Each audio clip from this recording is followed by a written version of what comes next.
I got Robert Miller into bed after he went bankrupt. We were crammed into a rundown apartment building that cost next to nothing. Our underwear, dirt cheap underwear bought online. But after getting through the toughest days, he turned around and was going to marry the girl he'd always loved.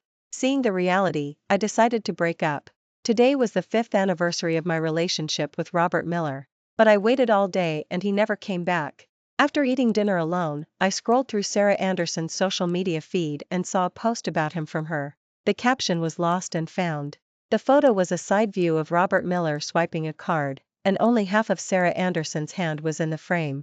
On her slender fingers, a pigeon egg-sized diamond ring gleamed conspicuously. Wow, my friend is loaded, I thought. As I finished getting ready for bed and lay down, Robert Miller finally came back. He lifted the blanket, his body, carrying the chill of the outside, pressed against me. I didn't want to touch him. I squeezed towards the wall. But Robert Miller pressed closer. His big hand moved upwards, finally stopping at my wrist. Something cold slipped onto my finger. I felt a bit hesitant. I raised my hand and saw a ring on my finger. It was pigeon egg size. Exactly like Sarah Anderson's. It was his matching set with her. Like it? Robert Miller asked in a low voice. In the moonlight, his hair was still damp. Drops of water from the ends of his hair trickled down his long, slender neck. Robert Miller never wore a shirt to sleep. The drops slid over his powerful neck muscles and his V-lines, all the way down into his pants. He watched me silently, his eyes holding a hint of smugness, as if waiting for me to kiss him, just like I used to do every time I received a gift. It's certainly big, I said, giving him a condescending smile. After running my hand over his abs a few times, I added, but I prefer something else that's bigger. Robert T. Miller stared at me, his eyes darkening. When I woke up the next day, Robert Miller was already gone. I instinctively checked Sarah Anderson's social media feed again. Sure enough, she had posted a new update. Sarah Anderson was trying on wedding dresses. In a corner of the background was a man's back. Broad, strong shoulders, a lean waist, and long, straight legs. It was Robert Miller. I wasn't the only one who recognized him. A comment from a high school classmate read, "Wow. Isn't that our old campus heartthrob?" Sarah Anderson replied with a giggling behind her hand emoji. Old classmates from below popped up with comments. "Congrats, you too. From school uniforms to wedding dresses, you actually did it. Looks like the campus heartthrob always ends up with the campus goddess." As I stared, lost in thought, a message from Robert Miller suddenly popped up at the top of my screen. "You're awake? Oatmeal is on the stove. Don't forget to eat." I put my phone down. Sure enough, I found the oatmeal Robert Miller had made on the stove in the kitchen. Robert Miller's cooking was, let's just say it left a lot to be desired. Only his oatmeal was halfway decent. I still ate the oatmeal. I could tolerate anything else, but my stomach had its limits. As for Robert Miller marrying Sarah Anderson, I wasn't really surprised. I met Robert Miller in high school. Back then, he was the most talked about guy in school. His family was rich. He had a face so handsome the whole school noticed.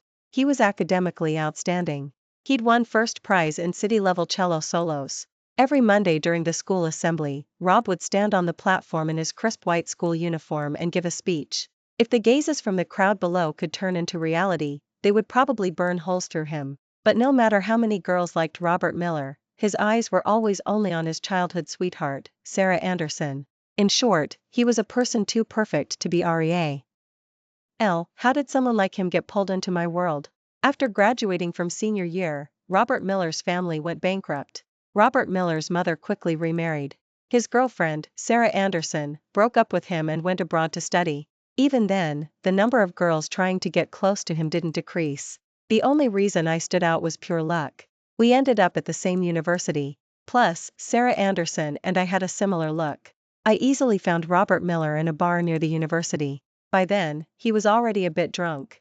If the Robert Miller in his white school uniform used to be the clean, noble, and aloof pure campus heartthrob, then when his white shirt was soaked with alcohol, his eyes, black as keys, were filled with pain, and as he swallowed the alcohol, his Adam's apple bobbed, radiating a kind of shattered beauty and unconscious sexual tension, like gold dropped in the mud. While everyone in the bar, men and women alike, were eyeing him predatory, Robert Miller just kept drinking by himself. Until I sat across from him, smiling. Robert Miller didn't even look up. He just said coldly, "Get lost." "Robert Miller," I called his name. "Your temper is really bad now. When Robert Miller looked up and saw my face, a flicker of recognition crossed his eyes. I took Robert Miller back to my rented place. He didn't refuse. As he lay on the bed, I told Robert Miller my name and said we were high school classmates. He said he didn't remember. The light from the small bedside lamp was dim. Robert Miller's gaze, as he looked at me, gradually cleared. I took off my jacket. As the strap of my camisole slipped from my shoulder, he turned his face away, sat up, and said he wanted to go back. I looked at his reddened ears. He was mine for the taking, and I wasn't about to let him slip away. I stood up, cupped his chin, and kissed him first. Robert Miller clearly wanted to push me away, but when he saw my face, his resistance hand slowly dropped. I knew who he was seeing when he looked at me, but I didn't care. Besides, for someone with Robert Miller's personality, maybe this was a rare moment of abandon in his life. If he missed it, what a waste that would be. The only thing that surprised me was Robert Miller's incredibly passionate response. Oh, so he and Sarah Anderson had kept their relationship strictly platonic. That was a bit of a shock. After it was over, I sat on the edge of the bed, and instinctively pulled out a woman's cigarette. Noticing Robert Miller's gaze, I raised an eyebrow. Not used to it? He didn't say anything, just watched me in silence. After a while, he said flatly, "I don't like the smell of smoke." I lit it anyway. Robert Miller ran a hand through his hair, a hint of disgust in his expression. "I'm leaving," he said. I gestured to the side. "The door's over there." Robert Miller got up, but he didn't leave. He looked around, opened a window to air out the room, found the washing machine, and washed his soiled shirt himself. "I can't go out like this," he explained. I ignored him. Robert Miller paced around the living room a few times, then came back. He bent over by the bed. "Does it hurt?" His gaze lingered on my face for a moment, then slowly moved down to my lips. I put out the cigarette. I said calmly, "It was only 5 minutes." As for Robert Miller, his face darkened. Maybe it was competitiveness, he didn't say anything more, but his eyes grew dark with intent. By the time I realized what was happening, Robert Miller had braced one hand against the wall, the other supporting my waist, trapping me in a small space, and kissed me fiercely. He learned fast. When I hit the headboard, I bit down on my lip, and didn't say anything more. On the surface, that's how we got together. In reality, it was a mutually beneficial arrangement. Sarah Anderson was always on Robert Miller's mind. He would stare blankly at the Instagram posts she made from abroad.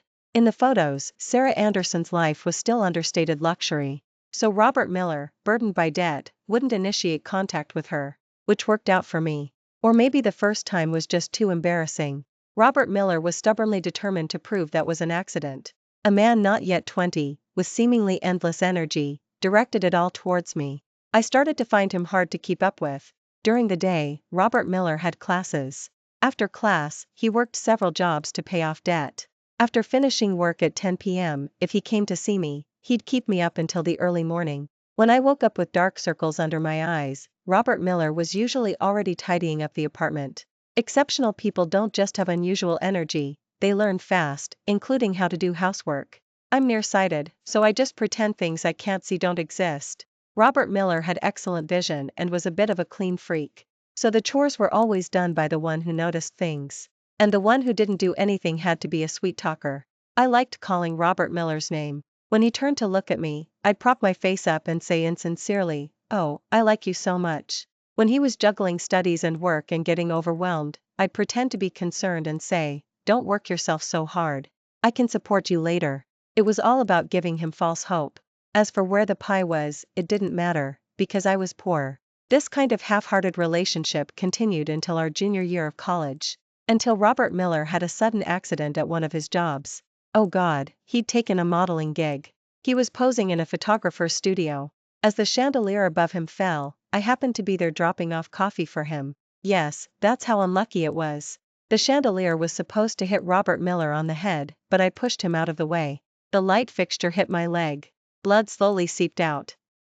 After we got to the hospital, Robert Miller sat by the hospital bed, looking somewhat lost. Why? Why did I risk my life to save him? The answer was simple. I didn't want to see a face that was a work of art get ruined. Even if it hadn't been him standing there, but someone else, I would have saved them. But Robert Miller seemed to have come up with a different answer on his own. He said confidently, "Because you're hopelessly in love with me. Riley Adams, I'll cherish you." He squeezed my hand tightly, and kissed it softly, as if he was truly making a vow. Because of my leg injury, Robert Miller moved into the rundown apartment building to take care of me. I expected him to be impatient, but it was the complete opposite. Every morning, he would decide what clothes I wore each day, including my underwear. He would also decide how I styled my hair, since he was the one who did it. Even with meals, I felt like if I had any requests, he would have done anything for me. Summer clothes were thin, and Robert Miller was young and full of vigor. We tried things on the kitchen table, in the bathroom, on the balcony, and on the edge of the sofa. Yep, we tried.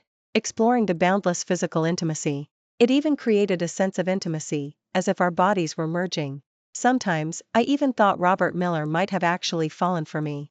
But I would quickly snap back to reality. Because in Robert Miller's wallet, there was always a high school ID photo of Sarah Anderson. She was always in his heart. After graduating, Robert Miller paid off his debts, and even joined a private company. Our lives gradually became better. Money transfer, as a gift, designer makeup, and bags. Robert Miller seemed like he was trying to make up for something. He spent money on me without batting an eye. I never refused. If he transferred me money, I spent it. If he gave me a bag, I carried it. As for what he was thinking, or who he was missing through me, I didn't care. As our lives were getting better, his ex-girlfriend, Sarah Anderson, came back. When Sarah Anderson first came back, Robert Miller wasn't willing to see her. Sarah Anderson stubbornly waited downstairs from our building all night. In the middle of the night, it started pouring rain outside. Robert Miller tossed and turned in bed. At 3 a.m, he finally couldn't take it anymore. He quickly got up and changed clothes. "I'm going to see a friend," he said. Through the rain streaming down the glass window, under the dim yellow streetlight, I saw Robert Miller catch Sarah Anderson as she fainted. The look of panic on his face was something I'd never seen before. Soon after, Sarah Anderson's best friend, Chloe, contacted me on social media. Her tone was very direct. "Riley Adams," she said. "I advise you to back out now. These two have a bond from over a decade of being childhood sweethearts. It's not something someone like you can replace. If you persist, you'll only be the one who gets abandoned." Reading her words, I laughed. Why do I feel like I'm the villainess in a novel? And what happened next made it feel even more like it. When Sarah Anderson came to find me herself, I almost killed her. "You don't deserve Rob," Sarah Anderson told me then. We were sitting on the outdoor patio of a coffee shop. Sarah Anderson was wearing a white Chanel-style suit, and a knitted round-top wide-brimmed hat. She looked like a delicate white peony, though her face looked a little haggard. I shrugged, a cigarette between my lips. "Is that so?" I said. "I looked into your background. When you left the institution, you were sent to live with your aunt. You were kicked out in less than half a year. Then you were sent to live with more distant relatives. Until your aunt died, and your uncle took you back. Not only did you not appreciate it, but you stabbed him in a family argument. That's why no relatives wanted you anymore. So you were sent to a Sile welfare institution. Until the Miller Foundation started funding the institution, and only then could you attend school." The cigarette between my fingers slowly went out. I looked at her. "Ms. Anderson, you really came prepared. A lowlife with no proper upbringing. You don't know Robert Miller, I couldn't be bothered to listen anymore. I raised my hand and slapped Sarah Anderson across her delicate left cheek. "You have a mother? Why didn't she teach you manners?" After the slap, the pent-up frustration in my heart did loosen up a bit. But Sarah Anderson suddenly started coughing violently. Then she bent over and retched up a large mouthful of bright red blood, looking utterly wretched. I was shocked. "Ms. Anderson, even if you're pulling a stunt, this is a bit much, isn't it?" Sarah Anderson had coughed up so much blood, she looked like she was dying. I still called for an ambulance. After thinking about it, I called Robert Miller too. Robert Miller, hearing the girl he always loved was hurt, arrived faster than the ambulance. The first thing he saw was the slap mark on Sarah Anderson's face. Robert Miller's face darkened. He asked me, "Do you have an explanation?" Of course I did.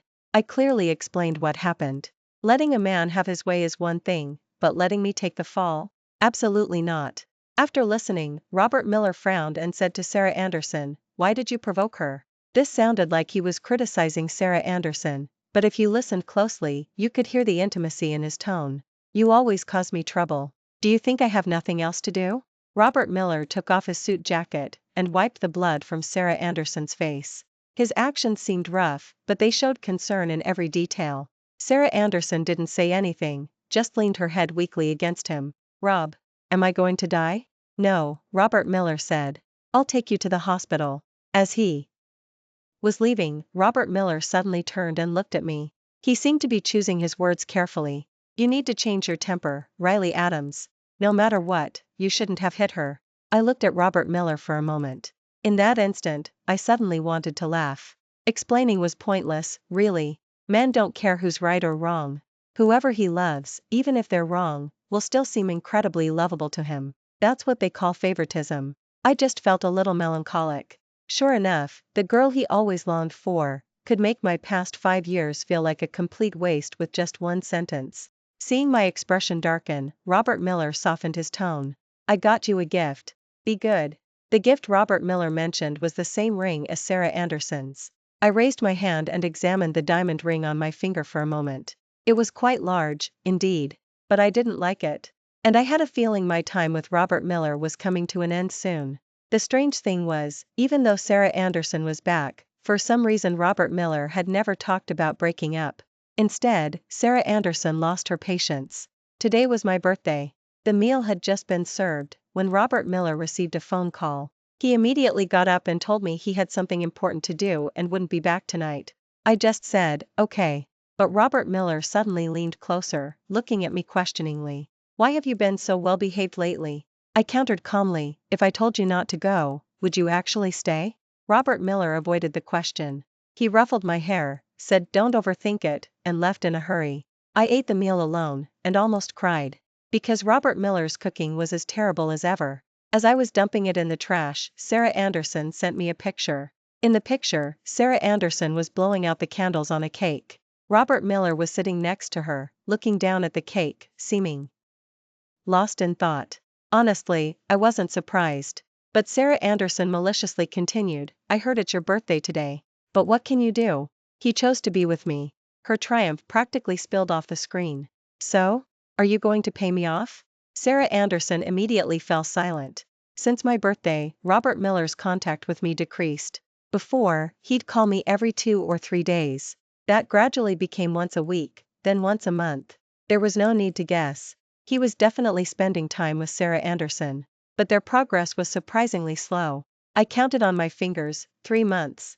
Only then did I finally see a breakthrough development. Chloe sent me a video. In the video, Sarah Anderson looked expectant and shy. Someone asked, when are you and Rob getting married? Sarah Anderson, blushing, said, by the end of this year. You all have to come. The people nearby all laughed and said, definitely, definitely. Robert Miller was sitting next to her, his expression calm, without any denial. Although I had been prepared, seeing this scene, my heart still felt a little tight. That evening, I sat on the sofa and called Robert Miller. Robert Miller's voice sounded tired. Riley Adams, I just got back from a get-together. I'm about to go to bed. I asked him, don't you have something to tell me? What? Robert Miller asked back. All sorts of things ran through my mind. But what came out was, Robert Miller, since you've already given me the diamond ring, shouldn't the next step be proposing? It was just a test. But Robert Miller was silent for a long time. After a while, his voice came through the phone. Riley Adams, I can't get married right now. I clenched my phone. I said casually, oh, I didn't say I'd say yes, anyway. I'm sorry, Robert Miller's voice was low. Can you wait? I had already hung up. I knew all along that Robert Miller and I would never have a future. But why, even know? Wing that, did my heart still ache? A drop of water suddenly slid down my face. At first there was only one drop, but slowly more and more trickled down. Where was this water coming from? I looked up, puzzled. It turned out the ceiling above me had a crack. The building was old. Every time it rained, the water on the roof couldn't drain properly. It had gradually soaked and ruined the ceiling. And the rainwater was leaking down through the crack, landing right on my face. One day this dump will collapse, I thought. I moved the sofa and put a basin under the leak to catch the water. Actually, the apartment had started having all sorts of problems a while ago. But Robert Miller had fixed it once before. Once this project is finished, we'll move to a bigger place, he'd said after fixing it, lying beside me. Riley Adams, what kind of place do you like? He asked. A big one, with floor-to-ceiling windows. Preferably in the CBD/downtown financial district, with a river view. He dared to ask, so I dared to say. Out of the corner of my eye, Robert Miller smiled. Ever since his family went bankrupt, Robert Miller had become solemn and rarely smiled, always keeping a cool, straight face, as if all his emotions were suppressed beneath an iceberg. So when he smiled, it was like an iceberg melting, like spring water flowing. I was instantly mesmerized and felt dizzy, and felt a rare pang of shame. Prices in the CBD/downtown financial district were upwards of $1,000 per square foot. Wasn't that a bit too greedy? You'll have it, Robert Miller said, reaching out and pulling me into his arms. His voice by my ear was very soft, but also very firm. Riley Adams, just wait for me a little longer. The beautiful moments of the past were nothing but fleeting illusions. And the reality now was, he was going to get engaged to Sarah Anderson behind my back. From the moment he chose Sarah Anderson, my relationship with Robert Miller had reached its end. I decided I was going to break up with Robert Miller. That Valentine's Day, Robert Miller didn't come back, as usual. I sent him a message asking when he was free, that I had something to tell him. Robert Miller didn't reply. Just as I was about to call him, I got a call from Robert Miller's assistant. His assistant was a recent graduate. He was very enthusiastic and told me excitedly on the phone that Robert Miller had prepared a gift for me and insisted I go sign for it. When I got there, the assistant didn't produce the gift. Instead, he drove me a distance, stopping at the entrance of a neighborhood/apartment complex. The assistant gave me the key to one of the apartments in a building. The apartment was about 2,100 square feet. The soft morning light streamed through the glass windows, slowly filling the entire room. To the left, outside the floor-to-ceiling windows, the river flowed slowly. And to the right, you could almost look down on the entire city's CBD/downtown financial district. This is the gift Mr. Miller prepared for you, the assistant said. I stood in the living room, completely stunned. Are you sure Robert Miller sent this? I asked. The assistant smiled and said, Mr. Miller prepared this gift for you for a long time. He didn't say anything because he wanted to surprise you. Mr. Miller truly cares about you. After hearing that, a tangle of emotions bubbled up inside me, like my heart had been bitten by tiny insects. So Robert Miller really did remember. Suddenly, with a click, the door opened again. Sarah Anderson was standing at the doorway. The assistant also seemed surprised to see Sarah Anderson. His expression was shocked. Sarah Anderson asked, Is this where I'm living? What are you doing here? The assistant said, Mr. Miller prepared it for Ms. Adams. Sarah Anderson sneered, picked up her phone, and sent a few messages. A moment later, a voice message played, Ethan, the apartment has already been given to Sarah Anderson. As for Riley Adams, Robert Miller paused for a moment before continuing, I'll compensate her with something else. Don't tell her about the apartment yet. The assistant stood there awkwardly, glanced at me, his face turning completely red. He was too embarrassed to tell Robert Miller that I not only knew, but was standing right there. Sarah Anderson hung up the phone and sneered, Did you hear that? This apartment is mine now. She looked at me, her smile turning cold. Riley Adams, you're an outsider. What are you still doing in my apartment? Get out. I gave her a cool glance and started to walk out. I hadn't taken more than a few steps when Sarah Anderson grabbed my hand, staring intently at the ring on my finger. This ring is actually with you? It's time it went back to its rightful owner.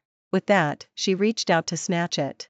I turned my head, grabbed Sarah Anderson's hand, and shoved her hard against the wall. Do you just steal men and then steal things? Now I think being told I look like you is a real failure. In the first place, didn't you abandon Robert Miller yourself and go abroad? I had my reasons, Sarah Anderson said, glaring at me resentfully. I had a terminal illness then, and Robert Miller was bankrupt. What else could I do but lie to him that I was going abroad to study? Let him watch me die. Riley Adams, she sneered, you'll never win against me. No matter what I want, he will never refuse me. So that was it. My heart skipped a beat, and the strength left my hand. No wonder Robert Miller was marrying her. So, Sarah Anderson had to leave back then because of her health. Sarah Anderson sank to the floor, coughing violently again, then her eyes rolled back, and she actually fainted. I put her on the sofa and told the assistant, Don't tell Robert Miller what happened today. Take her to the hospital. I'm leaving. I was really leaving. Not just breaking up, I was also planning to leave Oakwood City and move to New York City to develop my career. I contacted a luxury goods reseller and sold everything Robert Miller had given me. This ring is so new, you're selling this too? The reseller asked. I nodded. After aggressively sending out resumes for a week, I had already received several interview invitations. Playing the substitute game with Robert Miller for a few years, I was tired. Besides, in my opinion, fighting over a man is the most boring thing in life. Life is short, there are more important things to do. So I quit my job in Oakwood City, bought a plane ticket to New York City, and started over. But while I was doing all this, I kept it from Robert Miller the entire time. And it wasn't until I had everything handled that Robert Miller finally found his phone and called me back asking what was wrong. "Are you free today?" I asked him. "I have something to tell you." Robert Miller said, "I have something to tell you too." I figured he was probably going to break things off. Robert Miller's tone sounded relaxed, even slightly amused. "So wait for me at the rundown apartment building tonight. Don't wander off." Finally, we agreed to meet at the rundown apartment building at 5 p.m. My flight was scheduled for 10 p.m. But the clock kept ticking, and by 7 p.m., Robert Miller still hadn't arrived. I called him, but there was no answer. I opened Sarah Anderson's social media feed, and sure enough, she had posted a picture.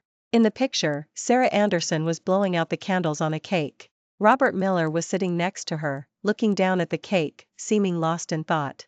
As I was making my final preparations to leave, he still chose to be with Sarah Anderson. I didn't wait any longer. Pushing my suitcase, I walked towards the airport alone. The destination on my ticket was New York City, but my ultimate destination was definitely not just Robert Miller. After getting off the plane, I slept in a hotel. The next day, I saw the news and found out that a small earthquake had actually occurred in Oakwood City the previous night. Nowhere else had major problems, but the rundown apartment building area on the outskirts was closer to the epicenter, and because the building itself was old and in disrepair, it had completely collapsed in the quake. I felt a chill of fear, and also grateful for my decision.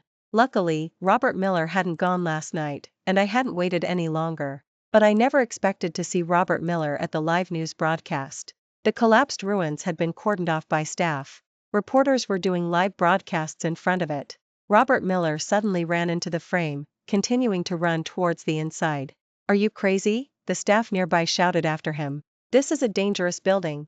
Aftershocks can happen anytime. Do you want to die?" Robert Miller was being dragged back, almost falling to his knees. He covered his face, using all his strength to utter a broken sound. "No. My girlfriend is still inside." The staff patiently pulled him back. "You have to wait for the professionals for the rescue. You're lucky enough to have saved your own life." Robert Miller's eyes were bloodshot. He completely ignored everyone. After violently shaking off several staff members, he kept running back inside without looking back. But soon more staff members surrounded him, pulling him back out together. Robert Miller tried to grab the ground, sharp stones cutting his hands, drawing streaks of blood. But soon he was surrounded by a group of people and carried away. Meanwhile, in front of the TV, I was sprawled on the large hotel bed, still holding the remote control. When I saw this scene, I was completely stunned. Robert Miller, he seemed to have misunderstood something. In Oakwood City, everyone said Robert Miller seemed to have gone mad. He stayed there every day, searching for Riley Adams' body, even when his fingers were raw and bleeding. He just wrapped them in thick white gauze and stayed there, not eating or drinking, searching for Riley Adams.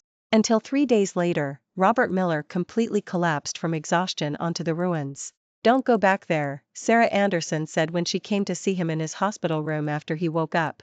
"You can't help anything by being there. You might as well wait for news from the rescue team." Robert Miller didn't speak, just turned his head to look out the window.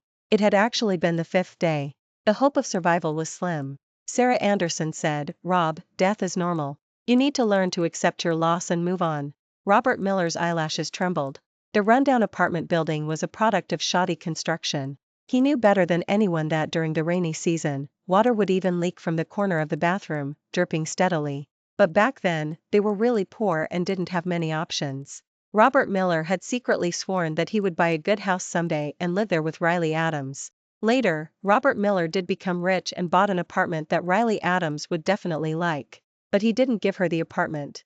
Instead, he let her continue living in the rundown apartment building. He thought he could ask Riley Adams to wait a little longer. The only thing he didn't anticipate was something happening to Riley Adams. It had been the 5th day since Riley Adams was buried under the rubble. She couldn't possibly be alive. But Robert Miller couldn't accept it either. She was dead.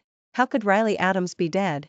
If she was dead, what was the point of everything he had endured and worked for? Sarah Anderson was still saying something beside him, but he wasn't listening.